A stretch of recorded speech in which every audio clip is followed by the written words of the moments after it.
Graça e paz, irmãos. Quantos estão felizes com Jesus? Diga amém. Glória a Deus. Mais um dia, né, irmãos? Estou feliz de estar aqui. Tive um dia bem cansativo hoje, né? Trabalho num lugar que às vezes tem umas cargas espirituais bem pesadas. Mas nós estamos aqui.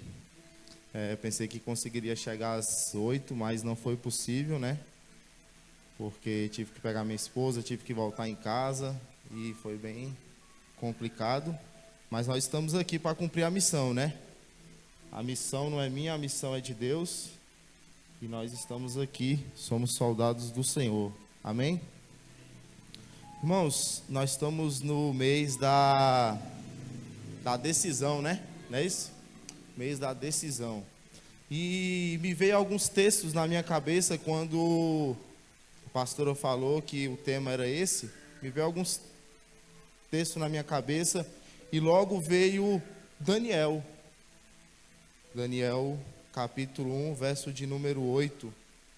Se puder projetar aí, por favor. Eu vou ler alguns textos da palavra de Deus, só como base da minha introdução aqui. E a gente vai ler bastantes textos aí da palavra de Deus. Sobre decisão eu quero ler 3 textos. Vou ser breve hoje, vai ser somente uma reflexão. Diz assim, Daniel 1:8. Daniel, porém, decidiu no seu coração não se tornar impuro, consumindo as iguarias do rei, nem como vinho especial servido à mesa real, e solicitou ao chefe dos oficiais permissão para abster-se daqueles alimentos. Então, irmãos, Daniel decidiu. Daniel estava escravo na Babilônia, um país que não era o seu de origem. A Babilônia havia sitiado Israel e levá-los cativos à Babilônia. E Daniel, quando chegou lá, Daniel era um jovem de mais ou menos 15 anos. Daniel já decidiu no seu coração não se contaminar com as iguarias do rei. Daniel não consultou a Deus. Deus, será que eu como ou eu não como? Porque tem decisões na vida, irmãos, que você já sabe o que é certo. Daniel já sabia que aquilo era contra a vontade de Deus, se contaminar com aquelas iguarias. Então ele já decidiu, eu não vou me contaminar. E é interessante, irmãos, que uma coisa é você estar escravo. O escravo não tem vontade própria. E você decidir, eu não vou me contaminar. Eu não sei o que você tem que decidir na sua vida, se é uma decisão simples, se é uma decisão complexa. Eu quero dizer que toda decisão que nós tomamos, por menor que seja, ela tem consequências. Vocês lembram aqui, ainda no livro de Daniel, quando Sadraque, Mesaque e Abidnego decidiram não adorar a estátua de ouro? Vocês conhecem a história, não vou me delongar. O rei mandou construir uma grande imagem, uma grande estátua de ouro. E ele chamou o seu governo, chamou os seus oficiais e falou, gente, quando a música tocar, todo mundo, todo o reino tem que se dobrar diante dessa imagem.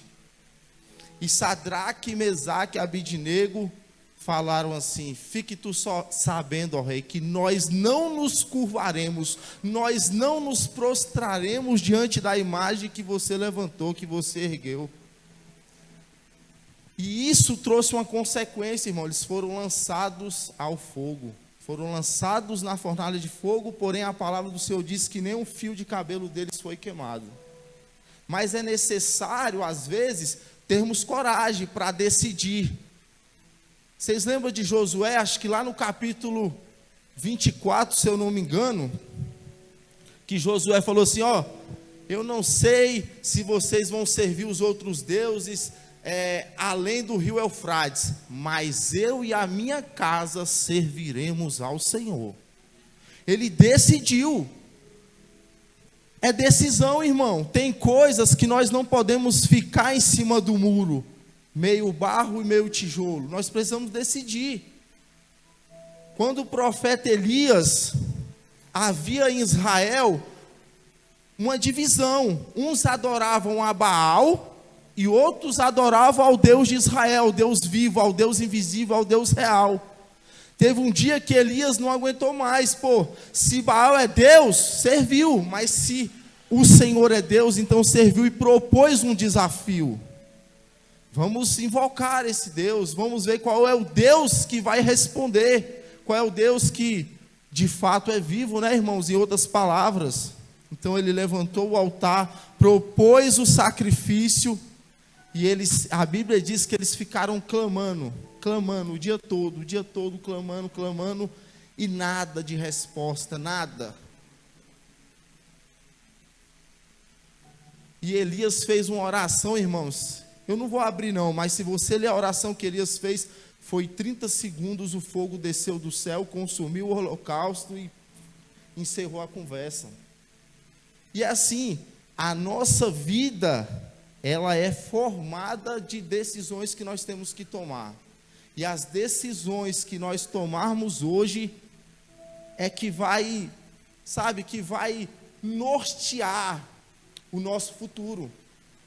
Que vai nortear, o que irá acontecer na nossa vida amanhã. Tem decisões que você toma, que você tem uma consequência, entre aspas, negativa.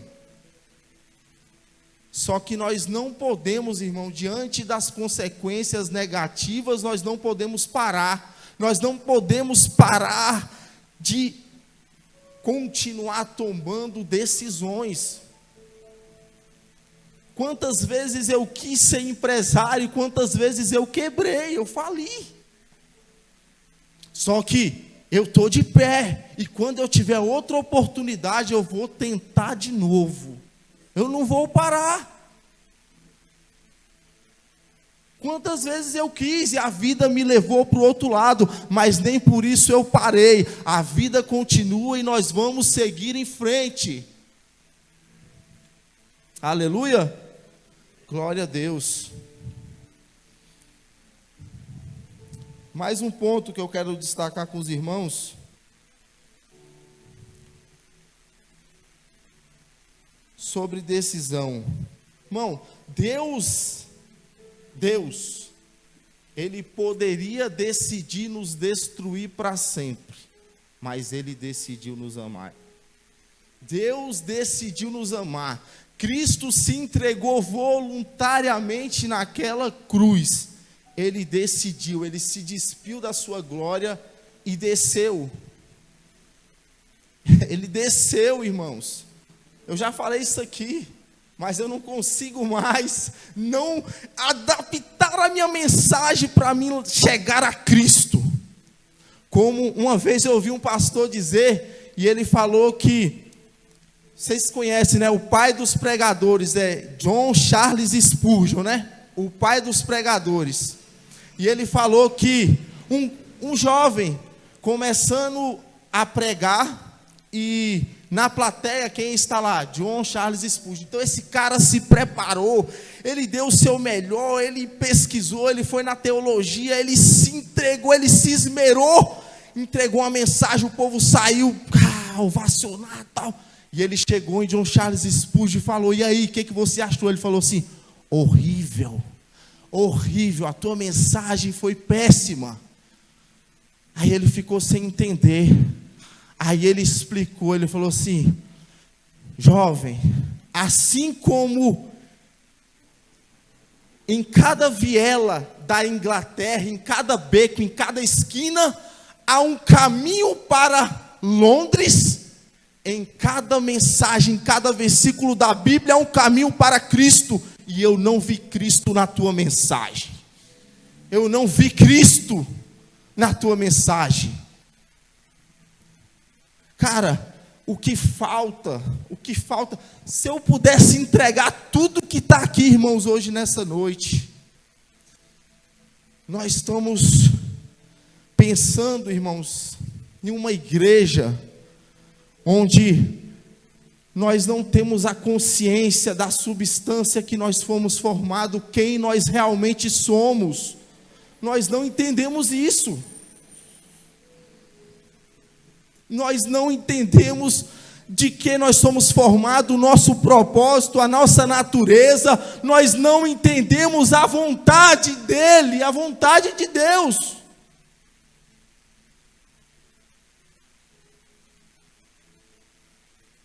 Nós estamos presos, muito presos em fazer. Nós estamos muito ocupados em fazer. Nós estamos fazendo para ver se nós nos tornamos. Nós precisamos, por isso nós estamos vendo, eu me incluo como uma igreja de Cristo, uma igreja frustrada. Sabe por que eu estou frustrado? Talvez porque eu não conheço a vontade, eu sou ignorante quanto à vontade dEle. É isso que eu preciso entender, quem eu realmente sou como igreja. Nós estamos muito equivocados. Mas isso, irmãos, é assunto para outra hora. Eu não vou sair aqui da minha mensagem, não.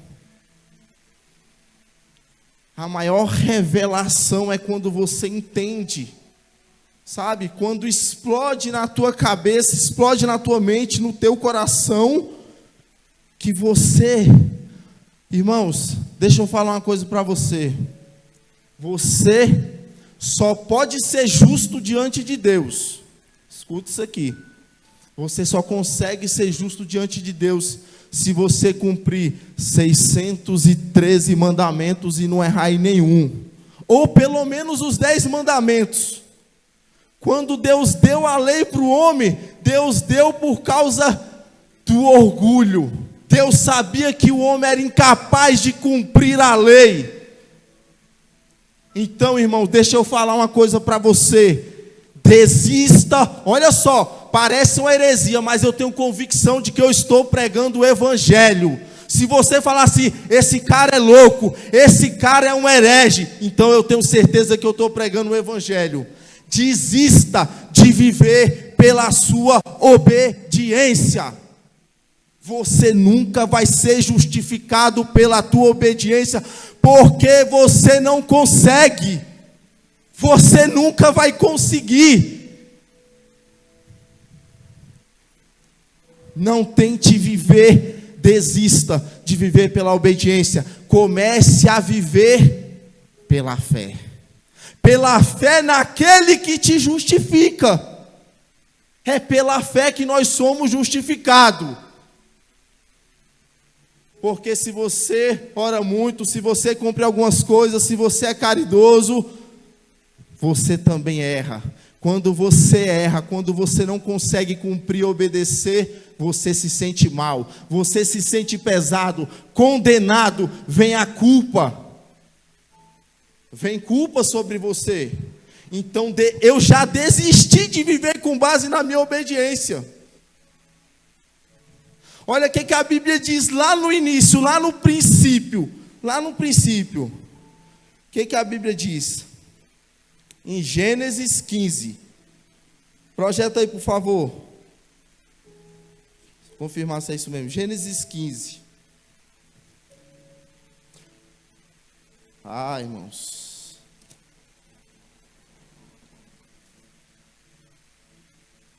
Gênesis 15 diz assim: passados esses acontecimentos, o Senhor falou a Abrão, por intermédio de uma visão: não temas, Abrão, eu sou o teu escudo, e grande será a tua recompensa. Contudo, Abrão declarou: ó Todo-Poderoso Senhor meu Deus, de que valerá uma grande recompensa se continuo sem filhos? Eliese, Damasceno, é que vai herdar tudo o que tenho. Tu não me concedeste descendência, e por esse motivo um dos meus servos nascido na minha casa será o meu herdeiro. Então imediatamente lhe assegurou o Senhor: não será Eliezer o teu herdeiro, mas sim um filho gerado de ti mesmo será o teu legítimo herdeiro. Então o Senhor conduziu Abraão para fora da tenda e orientou: olha para os céus e conta as estrelas, se é que podes. E prometeu: será assim a tua posteridade. Abraão creu no Senhor, e isso lhe foi creditado como justiça.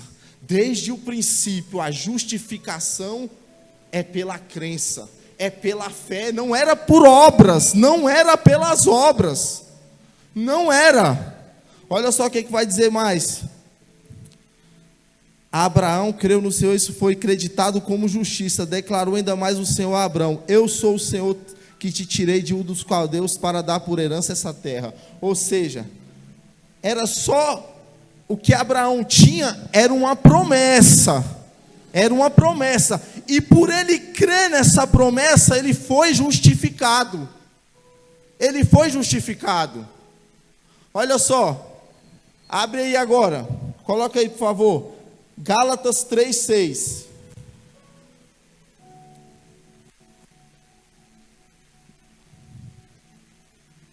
Romanos, Coríntios,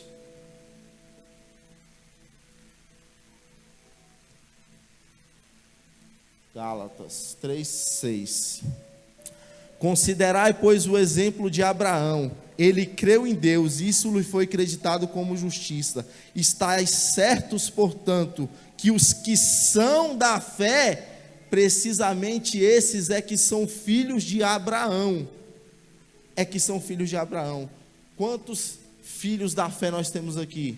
Então, você tem uma promessa. Você tem algo que foi, colocado sobre a tua vida. E a justificação, irmãos, e a justificação, eu peguei esses 3 textos, e Romanos 4 também fala algo muito forte, eu vou ler também, eu fiquei perplexo quando eu, Romanos 4, olha só, Romanos 4 fala forte: portanto, o que diremos sobre nosso pai humano Abraão? Se de fato Abraão foi justificado pelas obras, ele tem do que se orgulhar, mas não diante de Deus. Ou, se você faz muita coisa, você merece o salário, diante do olhar do homem, você trabalhou, você merece, mas não diante de Deus. Não diante de Deus. Abraão, ele tinha uma promessa. Imagina se eu fosse um homem muito rico, e eu chegasse aqui no membro mais novo da igreja, desse uma mansão, desse um carro, desse de tudo para ele, e aí chegasse um membro mais antigo aqui e falasse assim: poxa, por que você fez isso? Eu estou aqui há tanto tempo, isso não é justo. Isso não é justo. Você diria assim: poxa, ele chegou agora, mas não. Aí o patrão, que sou eu, ele diria assim: mas eu fiz a promessa para todo mundo. E ele creu, e porque ele creu, ele me pediu, e porque ele pediu, ele recebeu sem merecer. É sem merecimento, irmão. A salvação ele te deu de graça. Tudo na tua vida que vier de Deus não vem pelo teu mérito. Para de tentar ficar comprando Deus pelo mérito. Deus não se corrompe pelo aquilo que tu faz. Deus não se corrompe. Se Ele se mover por causa do que tu fez, então Deus se corrompeu. Não. É sem merecer, irmão. É sem méritos. Olha só o que fala. É muito forte. Entretanto, o que diz a Escritura? Abraão creu em Deus, isso lhe foi acreditado como justiça. Ora, o salário daquele que trabalha não é considerado um favor, mas como dívida. Todavia, ao que não trabalha, mas crê em Deus, que justifica o ímpio, sua fé lhe é acreditada como justiça. Assim também Davi fala da bem-aventurança do homem a quem Deus leva em conta a justiça, independente das obras. Irmão, é independente das obras. E nós estamos querendo merecer a bênção, estamos fazendo de tudo para merecer. Não, Ele te dá de graça, sem merecer, sem você merecer. Sem você merecer. É de graça, irmão. Tá liberado. Você só precisa crer. Só que é difícil no nosso coração a gente crer nisso. É difícil a gente acreditar como Abraão, que tinha uma promessa. Ele teve que esperar 25 anos pelo filho, pela promessa. Eu não sei quanto tempo você está esperando, mas eu quero declarar que você não vai esperar 25 anos.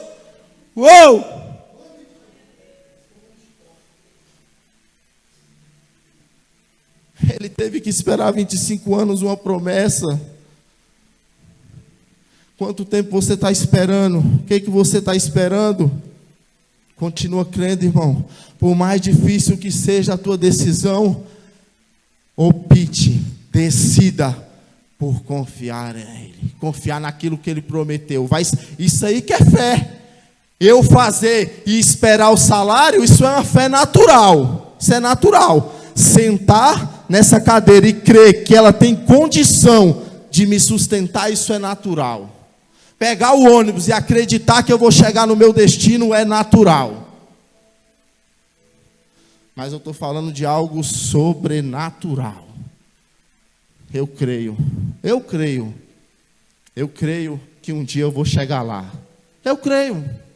Simples assim. Podem olhar para mim e falar assim: poxa, é tão pequenininho, é tão acomodado, é tão isso. Olha só o carro que anda, olha só. Eu creio, irmão, que um dia a minha hora vai chegar. Eu creio. Simplesmente eu creio. A minha hora vai chegar. Eu não estou preocupado, não estou. Eu já sei quem eu sou. Eu já sei o que eu estou me tornando. Sabe? Irmão. É maravilhoso.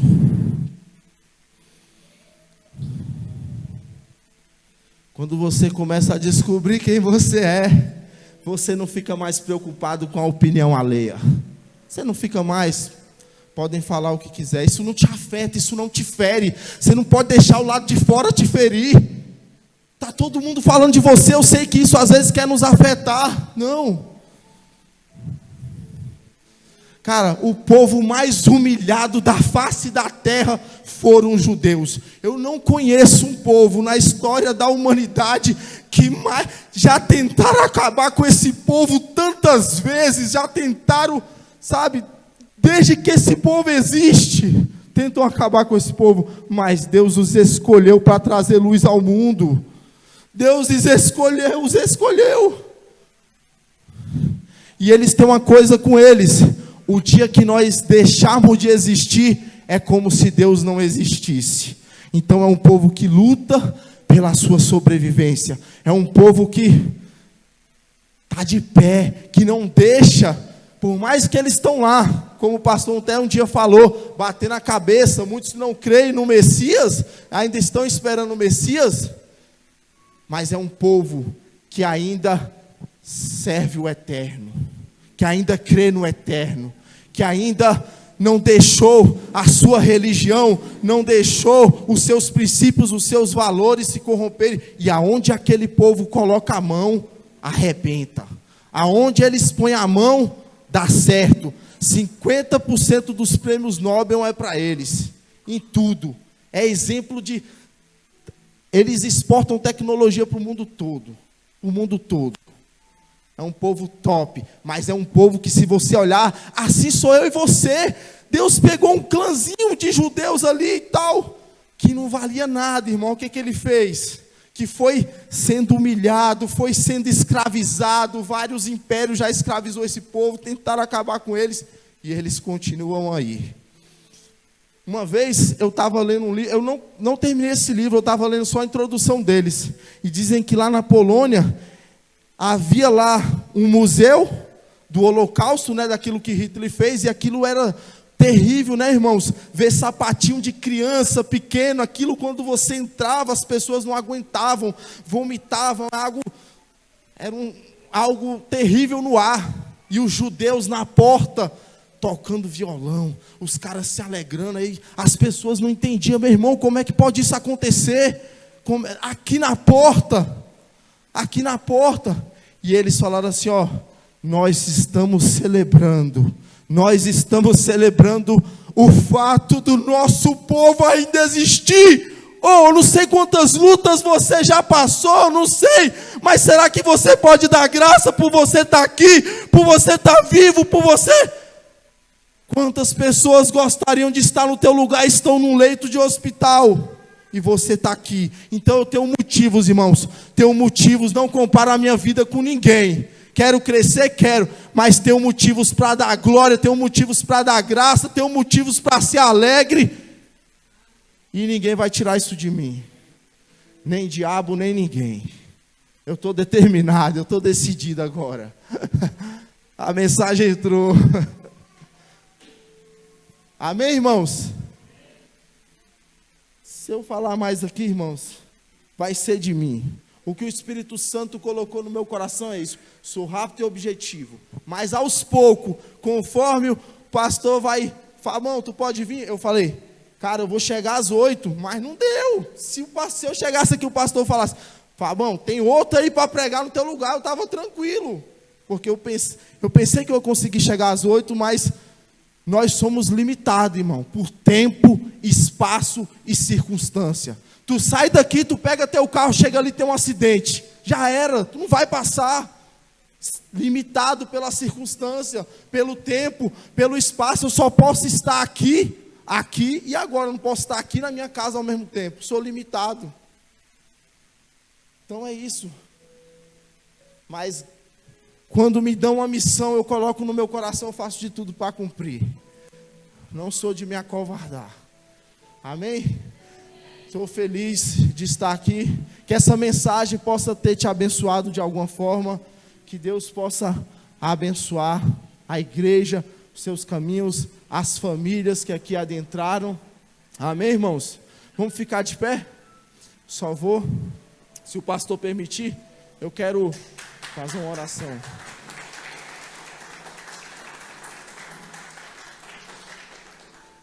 Coloca a mão sobre o seu coração. Eleva os teus pensamentos. Pai, em nome de Jesus, essa é a tua igreja, Pai. Que o Senhor possa, Deus, dar espírito de sabedoria, de revelação e de conhecimento daquilo que eles são.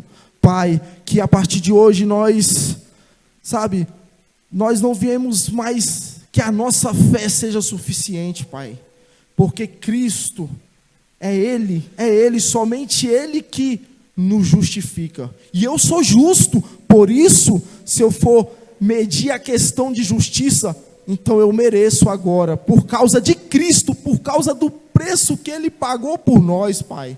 Que nós venhamos viver segundo aquilo que Ele fez, meu Pai. Não segundo aquilo que nós estamos fazendo, porque somos falhos, meu Deus, somos imperfeitos. Mas o Senhor está nos transformando todos os dias a imagem do Teu Filho, que a nossa natureza, que possamos ser a igreja que compartilha as Tuas virtudes. Pai, sabe por quê? Às vezes um filho teu para na UTI, para lá na UTI ele compartilhar as virtudes de Cristo. Nós precisamos entender isso. Sabe por que um filho teu muitas das vezes vai parar lá no presídio, no leito do hospital, para compartilhar?